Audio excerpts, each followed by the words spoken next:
Welcome back to the show, everybody. Today we are very happy to be joined by current Lieutenant Governor and Democratic candidate for governor in the state of Michigan, Garlin Gilchrist. Lieutenant Governor, thank you for joining us. I'm glad to be here with y'all. Thanks for having me. Excellent. Yeah, we really appreciate you making the time to come on. Yeah, for sure. So in your mind, what are the biggest issues facing Michiganders today, and what makes you the guy best equipped to solve them? The question is not what's on my mind. The question is what's in the minds of the people of Michigan. And so as Lieutenant Governor for these last 6.5 years serving alongside Governor Whitmer, I have been literally all over Michigan. I've been to all 83 counties of our state across both peninsulas at least 3 times. So for me, I've had thousands of conversations with people, with families, with business owners, with students all across the board. And what they tell me that it comes up like very consistently in every conversation: housing, affordable housing, available housing, the different versions of that in different communities, healthcare, particularly mental health services that people can't access or can't afford. I hear about just the economy in terms of not only just like prices, not only in terms of jobs today, but in terms of what do people see as their place in the economy going forward? Like, what is my job still going to be here, or is AI going to eat it? Like, is this industry that Michigan's focused on, these ones, are they going to be the ones that we need to be focused on going forward? And then the last thing is pretty personal for me too, and that's education. You know, I got 3 school-age children who go to Detroit public schools. My baby girl who just turned 6 on Juneteenth, you know, she's a rising 1st grader. My twins are rising 7th graders. And I think about how to urgently improve their outcomes. And so those are the things that I hear about from the people of Michigan. But I also hear that they want a problem solver. They want somebody who can like hear what they're saying and then like actually find a solution or build a solution to fix the problems. And so, you know, when you got a problem, get you an engineer to fix it. I'm an engineer. That's what I do. I make things happen. So on issues like housing or education, what is the plan currently? Yeah, so again, in every community, whether you're in a city, a suburb, a rural community, like people are saying there's not enough homes I can afford, or not enough that are available to me, whatever my station in life is. I talk to, like, for example, school leaders, principals who've been trying to hire chemistry teachers for 3 years. They would like make an offer to a teacher.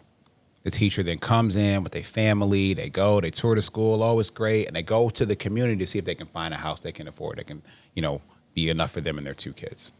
They don't find that, they give them the job offer back. Like, this is a real problem. So for me, you know, as an engineer, nothing frustrates me more than like a problem that's not solved or a tool that can solve a problem that's not being used. And so that's why after hearing all these conversations, I got to work. Michigan's had a housing trust fund called a Community Development Fund. We've had it for decades. I'm talking 50, 60 years it's been on the books, and it never ever got used. Housing trust funds literally exist to invest in affordable housing, but it was never money. I mean, but it wasn't. But it's not. In fairness, it wasn't wasting money because nobody ever put money in it. Gotcha. It only had money in it for 2 years, in 2011 and 2012, when the Democrats had a brief majority in the state house. So what I drove is a $250 million investment into the Community Development Fund, and now a $50 million ongoing investment into that fund.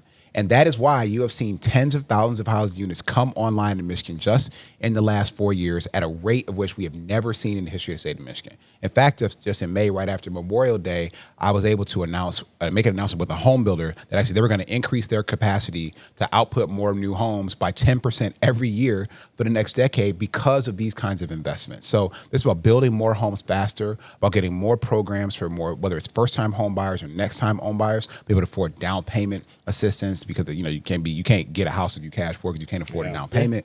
But also making sure that we can give people relief on their mortgages. Like, we did this thing called a rate relief program so we brokered this deal with the Indiana Federal Reserve Bank, actually, that now will knock a percentage point off of somebody's mortgage. Now, what does that mean? That's like $1,500 a month. That could make your mortgage less expensive. And then finally, look, having a home, being able to own a home is a way to build wealth that you can transfer generation to generation. So many people being locked out of that is part of why they have long-term anxiety about their place in the economy going forward. So we got to fix that, and those are ways that I fix it. It seems like you're kind of billing yourself as a guy who's like willing to get out there and actually solve problems, kind of cut through the fat and whatnot. Yeah. It's not a problem necessarily right now, but it's about to be a problem, and that's the big, beautiful bill that's advancing through the Senate. We don't call it that. It's a but problem that's what right it's called. now. I mean, it's a problem right now. Actively becoming a problem. I yeah. mean, it's already a problem. You know, I talked to hospital leaders across the state of Michigan who are already worried about the decisions that they might have to make, because if Medicaid gets gutted, we're going to lose hospitals in Michigan, rural hospitals in Michigan. That's what I wanted to sort of ask you about, because it's estimated that like millions of people are going to lose access to their health care just across the country, and hundreds of thousands here in Michigan alone. The Medicaid cuts are set to kick in 2026, conveniently after the midterms. Should you win the governor's mansion in that race, do you have a plan to actively curtail the negative effects of that? So first and foremost, this is why I'm so vocal about it right now. The thing that we have to do, everything we can possibly do, is to stop these cuts from happening. Because I'm not going to lie to you, the state of Michigan, no state in the country, has enough money to be able to backfill the loss of funding that would come from the federal government if this draconian, MAGA, murderous budget comes into effect. All it will do is kill people in Michigan. It'll make more, children and pregnant women get more sick and die. It'll have more people be hungry in Michigan because of the SNAP cuts. I did a roundtable on SNAP cuts in Lansing a few days ago, and just talking about what that would mean in terms of hungry Michiganders. So I am really concerned about that. So then what happens in 2027, right? So I'm the governor of Michigan, God willing. We are doing everything we can to try to prepare for this, but the truth is it's triage at this point. And so, we are going to try to focus on the people who are most vulnerable. We're talking again, children, pregnant women, seniors, and how we can make sure they get their care and coverage that they need first. But I'm worried about it. We've used Medicaid to be able to bring more care to more people in a really aggressive way in the last few years, right? Kids can now go to the dentist who have Medicaid as their insurance. You know what the most common surgical procedure is? Getting a tooth pulled. So kids can do that now in Michigan and have, if your like teeth are healthy, that helps all the rest of the health of your body. Like, we are able to provide that because we expanded Medicaid in Michigan. And these are the things that Republicans want to rip away from children. It's terrible. And so that's why we have to be really vigilant, be active. We have to call on our congressional delegation, our Democrats congressional delegation. They've done the right thing. They stood up, they've spoken out. I've done town halls in John James's district. I did a town hall in Tom Barrett's district. These are people who need to vote specifically to save this care and coverage for Michiganders rather than gut it, but they voted the wrong way. So speaking sort of at a national level, one of the biggest issues that you would have to deal with come 2027 would be the presence of Trump's federal government. Immigration has proven itself to be one of the biggest issues right now across the country, but also in the state of Michigan. Do you have a specific plan in dealing with Trump and just the overwhelming presence of what he wants to do on immigration? Let's be really, really clear. The broken immigration system needs to be fixed by comprehensive immigration reform. Yeah, that's a federal issue. But let me say, this is the pretext, though. Because Congress has not taken action, we have a president who is like on fire with this opportunity to use executive action because he can't get anything through Congress, right? So he takes executive action that creates chaos, problems, calamity, danger for people in Michigan and across America. So first and foremost, that's what needs to happen to actually solve the problem. Talk about me being a problem solver. I'm gonna start with what would actually solve the problem. That's the purpose of legislation. Now, in Michigan, we're a border state. Immigration has been important to our identity in Michigan for hundreds of years, or the entire time that we've been here, right? It's important to our economic growth, our cultural diversity, all these things. And so I want people to know that they are safe and supported, respected, and protected under the law here in Michigan, that even when they're under attack from the federal government, that our state government has their back. When it comes to that, where do you stand on possibly making Michigan a sanctuary state? I mean, look, the argument about the title of a sanctuary state, I think, is actually a dumb argument. What we need to focus on is what can we do to provide, people with the confidence in that their state government will support them and make sure they are positioned to be successful, make sure that they have access to resources. We want that for people who are immigrants and people who are native born. So I don't know that it's worth getting into the nomenclature on that. Nomenclature aside, there is a substantive portion of becoming a sanctuary state, and that's the idea that communities do eventually feel safer. They're more willing to collaborate with law enforcement on regular non-immigration issues. Absolutely. When they feel like they can go and talk to a police officer and they don't have to worry about maybe their immigration status getting blown up and them getting deported out And of the that's country. a matter of trust. That is a Yes. matter of trust that people have and that must be built. And so, as lieutenant governor, as a person who just lived in the community, I live here in the city of Detroit, not that far here from the studio. Yeah. And this is about how we can invest in making sure those relationships are sound and clear and credible. And I think what the president is doing is actively creating the conditions for there to be less trust, for there to be less collaboration between communities and law enforcement, which is making people less safe. Yeah. And that is not what anybody wants. And Yeah. so I think we have to do things that make people more safe, not less. So where do you stand on things like the Taylor Police Department announcing, I think a month ago, that they're going to be cooperating with ICE, despite other police departments, I think rightfully saying, we're going to maybe hold off on this while everything's popping off? Yeah, we've seen a few, whether it was Taylor, we had some county sheriffs that have made similar declarations in different parts of Michigan. And I'm aware of that. Look, I think that our responsibility here in the state of Michigan, my responsibility as the next governor of Michigan, is to make sure that Michiganders feel safe. Michiganders can trust that their law enforcement has their interests and their safety at heart. And I'm not going to do anything to compromise that. So, I think that, these kind of one-off declarations could get in trouble. But I guess to get to the heart of the issue, do you think it's possible for immigrant communities, documented or undocumented, to feel safe without something like the legal protections of a sanctuary state status at a time when Trump's ICE agents are, pulling up in unmarked vans? They've got face masks on, so you don't know who they are. They're grabbing people off the streets, even people that they don't know their immigration status. I think there was one quote a couple of months ago where an ICE agent said, "This isn't the right guy." Another ICE agent said, "Grab him anyway." So I think the issue is, do you think without these legal protections at this time, it's possible to make people feel safe? I think that people feel unsafe due to leaders they can't trust. And so they can't trust this president. They will be able to trust me as governor to be able to protect them. And so sort of more broadly, Governor Whitmer has done a number of events with President Trump, sort of in the name of bipartisanship. At the same time, we've talked about the big, beautiful bill that's just wants to kill people. It's essentially a wealth transfer. Trump wants to gut Medicaid. Trump is possibly starting another war in the Middle East. There's all of these awful things going on. ICE agents in unmarked vans going around and kidnapping people, undocumented, sometimes harassing even documented immigrants just on the streets. Or citizens. Do you feel like bipartisanship is the right way to go when it comes to dealing with all this? I think that, look, as governor of Michigan, Yeah. you got a responsibility to actually move the ball forward, right? So you got to use every tool at your disposal, every opportunity to do that. And it is your responsibility to protect the interests of the people of Michigan.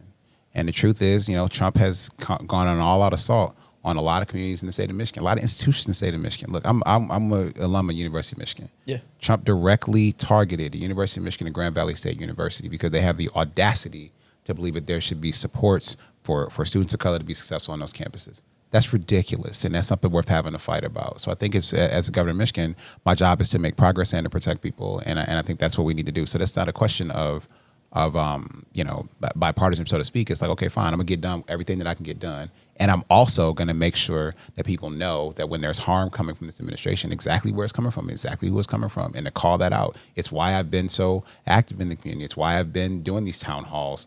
To let people know in these Republican districts where they're not getting any representation, where they're not listening to their constituents, let them know this is what's happening and what I want to do about it, what I want us to do together about it. I guess my issue, just as a constituent, as someone who pays attention to politics, when I see any Democrat, not just Governor Whitmer, but any Democrat at a national level, sort of meet with Trump, work with Trump, even on specific issues that might benefit their state or their constituents, I worry that we are providing him with some amount of legitimacy in the political sphere at a time when he's ignoring court orders, when he is violating people's rights, when he is, as Gage said, starting a war in the Middle East again. Do you think that that's problematic? I mean, this is a person who clearly has demonstrated that he is not to be trusted. Yeah. And so it's someone whose intentions I don't trust, who's someone whose words I don't trust, who's someone whose deeds, he on again, off again with everything. There's no such thing as a commitment with this guy. And that's not a leader that anybody should trust. And so that's why, again, my job is to figure out how we can, make progress for those people who I hear are pretty hungry for some progress. I mean, frankly, why we are here with Trump in the first place is because people were frustrated with the status quo, frustrated with either a lack of progress or a lack of the pace of progress not getting them fast enough. And because of that frustration, that opened them up to being lied to by a liar like Donald Trump. So when I say that I'm a leader who will focus on like actually making things happen for people in real time, like making things happen urgently, but also then letting them know that I'm someone who's going to stand up and protect and promote our interests, that's the kind of leadership that I think we need. And that requires us to stand up to him in this moment. Yeah. So sticking with this theme of like the Democratic Party and people becoming disillusioned with it, the primary field for the governor's race in Michigan is slowly coming together. Of course, we're a long ways out, but nationally, the Democratic Party is pretty unpopular at the moment.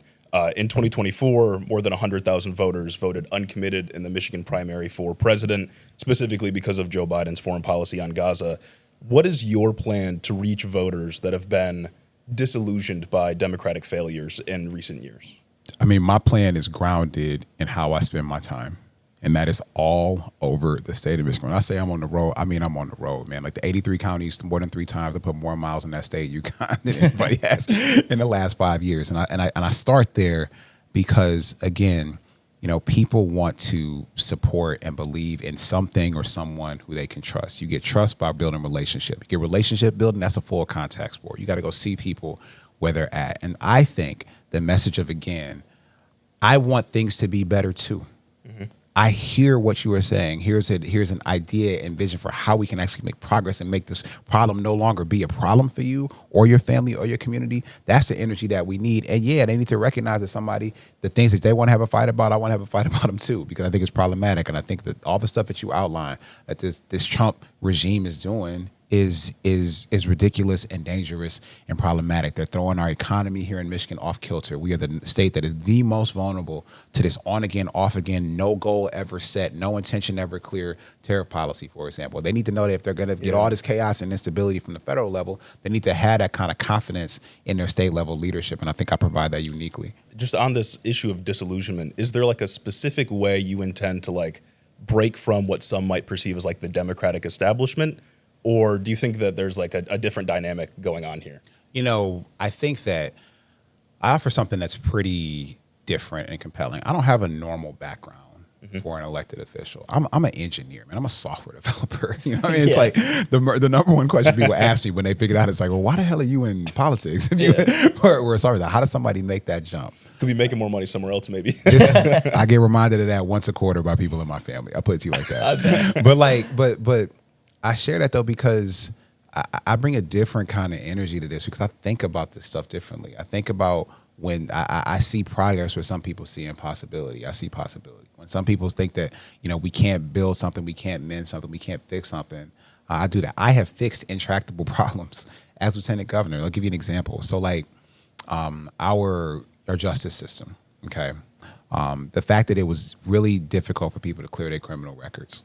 Okay, you did a crime, you were held accountable, it was non-assaultive, but having that on your record meant you couldn't get a job, couldn't get an apartment, couldn't get a mortgage, couldn't go back to school, couldn't be reunited with your children, right? That's been the reality for decades in the state of Michigan. And that process has been so arduous that only 7 out of 100 people who were eligible for it even got it done. That's a failed system. That means that 93 people who wanted to participate in our economy couldn't do it. 93 people who wanted to buy a home couldn't do it. I saw that problem unsolved. I said we can solve it. Yeah, it's complicated. It was one of the most complicated technology projects the government has taken on in state government in the last several years because you got 83 counties, 81 county jail systems. None of those systems talk to each other and are compatible. But I said if we unite that information, then we can actually set people on a path to full participation in civic and economic life, and we could do it automatically. And so we lit that system up in April of 2023, cleared 1 million offenses from people's records on one day. And now automatically people are getting their records cleared every single day to the tune of 330,000 people who can now fully participate in the economy. That was a hard problem. That was a problem that was holding people back from their progress and potential. And that's something that only I could have solved because of my different background. I didn't come to this like a lawyer. I didn't come to this like a poli-sci major, no shade. I came to this like a person who solves problems and gets things done to make a difference in people's lives. As an engineer, that's what I do. I make systems work for people. And I think that separates me from not just the people in this Democratic primary, because I'm the only person who can say he's delivered value for people and the things that matter to them in every county. But frankly, that sets me apart in the country because nobody in the country has my background who's in statewide elected office in the country. I'm a one of one in that regard, but it's a big, I mean, it's a unique and generational opportunity to get some new things done from a statewide executive that we haven't seen before. I will say, as a political science major, sometimes the shade is necessary. So I won't get angry at you for doing that. But I do want to ask on the uncommitted issue, because we saw after the 2024 election when Kamala Harris lost, I thought that the way that a lot of people talked about Arab voters specifically, but it wasn't just Arab voters in the state of Michigan that cared about the issue, but the way people talked about Arab voters, I thought was really gross. Yeah. And they talked about them in a way that made me think, well, the Democratic Party is never going to win them back if this is how we're speaking about an entire group of people. So if a voter were to say to you, look, I don't like the Republican Party, but the Democratic Party on a national level, although, governor can't do much about foreign policy, but on a national level, the Democratic Party seems just as bad on foreign policy. What would be your message to that voter? Well, first of all, again, since you talked about it again, I'm running for governor, not of course, not a foreign policy position. So what I would ask them is, tell me what is important to you here in Michigan. So there's something that matters to them. They care about the kids' education. They care about the fact that they might not be able to afford child care. They care about the fact that their groceries are still expensive. They care about the fact that they got an elder Asian parent that they want to be able to take care of, or that person wants to be able to retire. I was talking to them about how we can do something about those problems, and that I, as a Democrat, somebody who's proud to be one, that we are the party, the team that makes things happen, and I specifically am a person who can help solve those problems. That's how I would talk to them. That's what I do. I mean, look, this is not a theoretical conversation with me. Again, when I say I go all over Michigan talking to people, I go all over Michigan talking to people. There's not a community I ever stopped going to. I didn't stop going to Dearborn because people voted uncommitted, but there are other elected officials in Michigan who did that, and so I don't have that energy. I think that I have a responsibility to serve everybody in Michigan.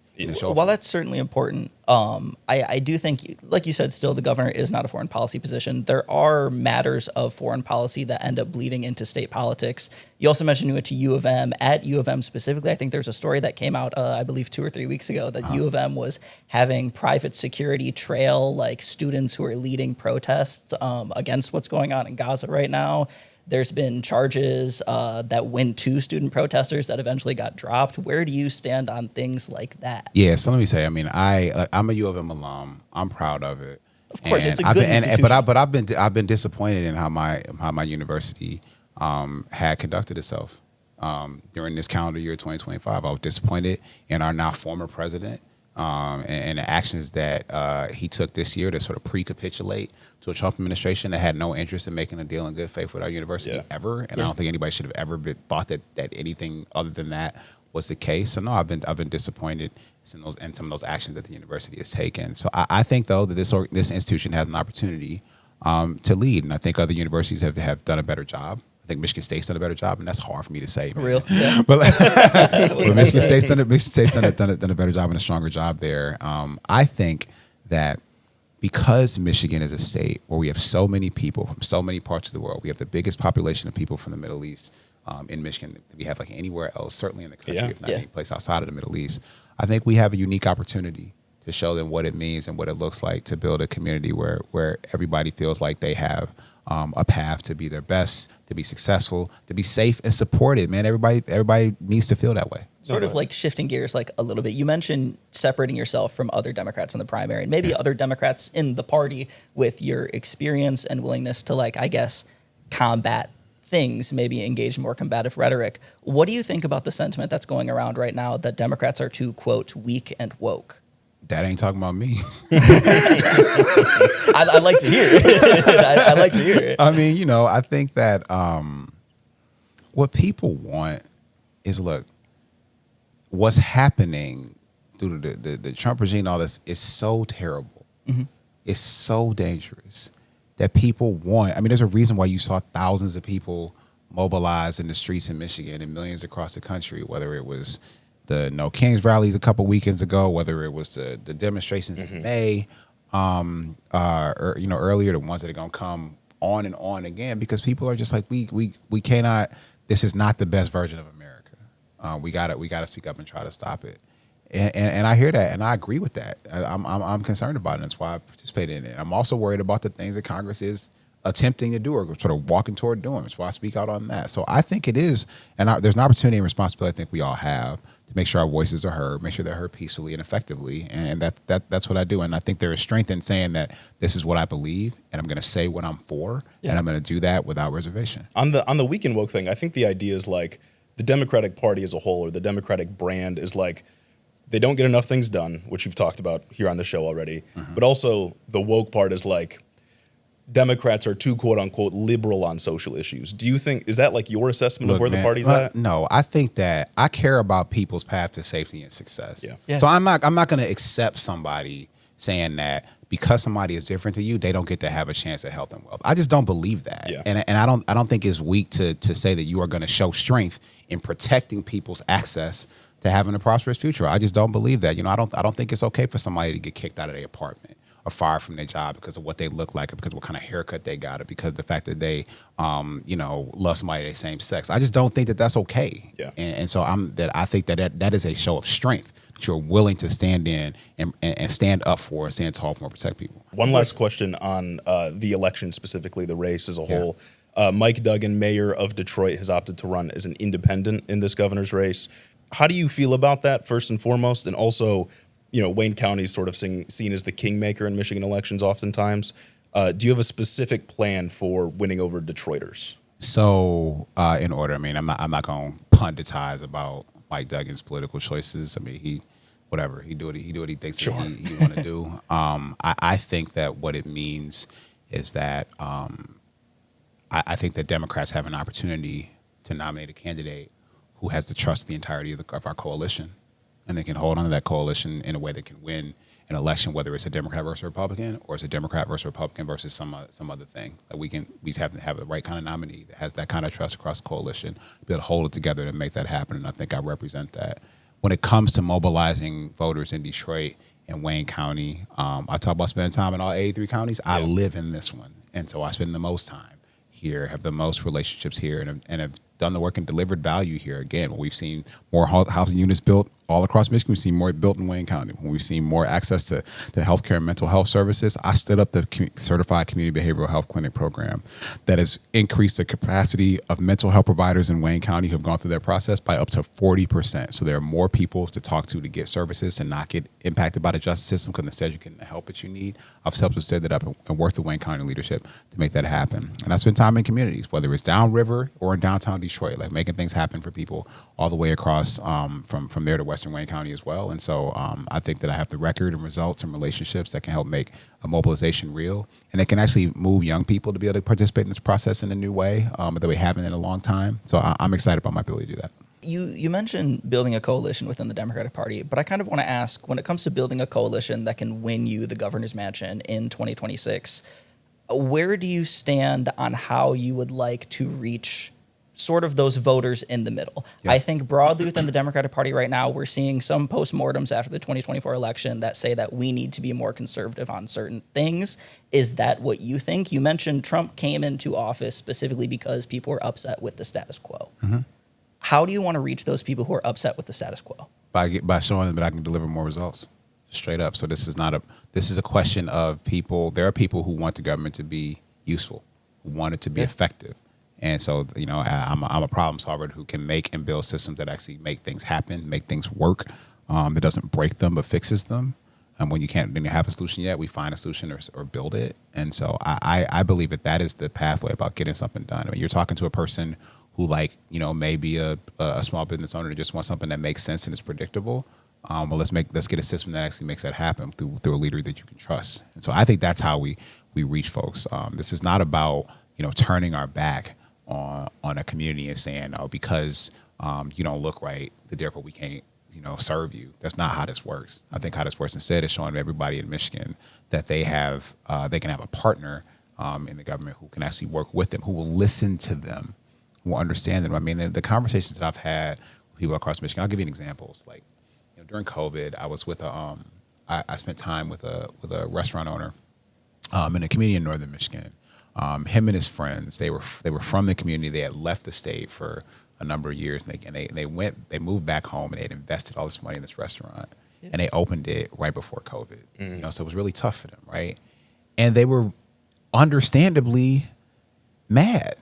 Man, I poured my whole life, my savings, my time into this, and this is not how I wanted this to go. With this whole global pandemic that nobody did to them, but now they're impacted by it. I ended up sitting down with the owner and the chef and a couple of the partners. And at the end of that conversation, he told me, he was like, I wanted to be pissed off at you. Like, I wanted to hate you. But you came here and you listened to me and told me about a couple programs, whatever, right? And now we figured something out, and now they were able to get a little bit of help. And that business is doing great. So I think that this was a person, again, who was inclined to be upset, inclined to be frustrated, but who through actually the full context sport of going and seeing them where they are, not having them come to me in Detroit or come to me in Lansing, but me going to them. That's how you reach people. It's not complicated. I think one of the things that gets strange is that you hear people trying to overthink. How do we reach people? You reach people by going where they are. Mm-hmm. It's not that complicated. And so, but someone has to be willing to do the work, comfortable enough to be present in every community. And that's what I've demonstrated. That's what I'll do. Just in terms of reaching people, right? There's a $20 million question going around the Democratic Party right now of how we reach young men. Yeah. If you were one of these consultants getting paid a boatload of money to figure it out, what do you think is the way forward? Feel free to reject the question. Feel free to reject the question. Right. I don't know that that would be my consultant business, but I think, just like I said, man, this ain't complicated. Yeah. I feel like if you want to reach people, you have to talk to them. You can't reach voters who you don't understand or don't have a relationship with. And so for me, this is why, again, I'm present. I was the Men's Day speaker at my church yesterday. You know what I mean? Like reaching people, and this is reaching people. We had folks. We had 150 guys.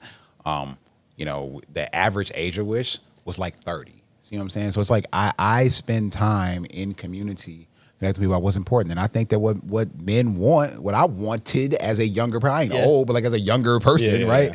Yeah. What I wanted was to do something important.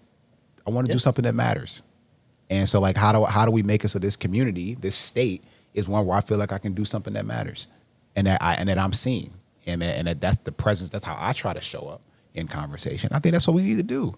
It's not there's not. I don't think that we should spend that we have to overthink this. I think it's let's go and do the work and build a relationship and recognize that it's a full contact sport. Yeah, gotcha. It's about catching a vibe ultimately. Yeah. I mean, but you can't catch it if you're not listening. If you're not looking, right? And that doesn't mean you got to take a specific tactic, but it does mean you have to show up earnestly and say what. And I think that maybe folks have gone past that. Well, Lieutenant Governor, we really appreciate you coming on. Hopefully we can get you on again in the future. But thank you for being here. I appreciate that. Thank you. I got a lot of respect for what y'all are doing and what y'all are building. I used to be a podcast host, so I solidarity. Exactly. I got you, man. It's important though to be able to also just create a platform and have a format for people to really get to know folks a little better. It's really important. So thank you for that. Yeah, for sure. Thanks for being here. Of course.